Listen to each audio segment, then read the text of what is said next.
book. I'm Sanda and welcome to my channel. I'm on the road. I've just parked so that we can learn how to say, do you speak English in Croatian? I teach Croatian and I'll teach you that. And if you want to learn Croatian with me, you can watch my other videos with short and sweet Croatian lessons with the basics. But if you want to learn properly, then you can contact me. My email is in the description below this video.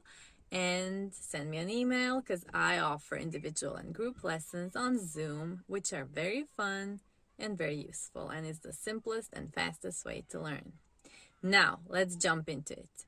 There are two ways to say, do you speak English? There are a couple of more, but we won't complicate that much.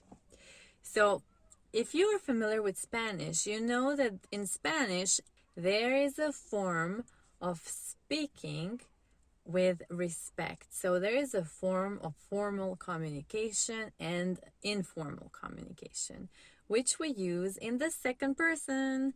That means when you say you, in English, you is always you. So, you know, the bank director, if you talk to him, he's a you, like, how are you?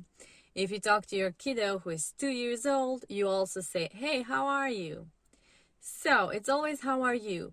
However, in Croatian, like in Spanish, as I said, we have two different ways. So, to that bank director or to the old grandma or to anybody you don't really know, like the waiter or waitress in the cafe or restaurant, you would tell them the formal version. And to your friends, family members, and kids younger than you, you would speak with them with the informal way of speaking.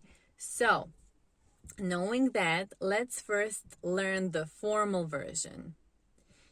Do you speak English in Croatian? In formal version is govorite li engleski? Govorite li engleski?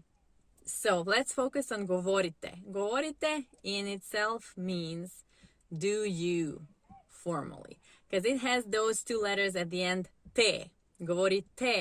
I always say the more letters we have at the end of the verbs, more respect. Now that means do you speak formally when you ask somebody formally, but it's also used when you talk to a group of people. So if you are talking to a bunch of people, like there are 5 kids, and you will say, do you guys, like all of you, speak English? Then you would tell them govorite li engleski. And let's take a look at the second part. That's the li. That little li out of nowhere doesn't really mean anything. So li is a small and cute word which is just used for forming questions in the Croatian language. So if you see li, there's a question. That's all.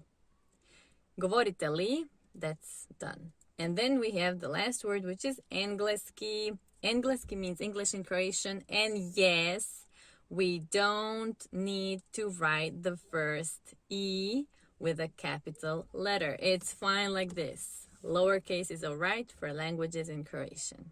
And now let's move on to the informal way of asking, do you speak English? Now we don't use that te ending, which we've used because that's for formal. What we will use is the sh, which I call sh for shushing somebody.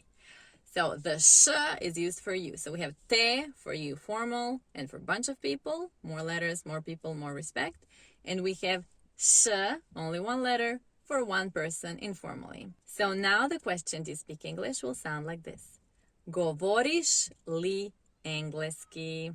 Govoriš li engleski? Oh, so now let's use that to ask my son. Hey, govoriš li engleski?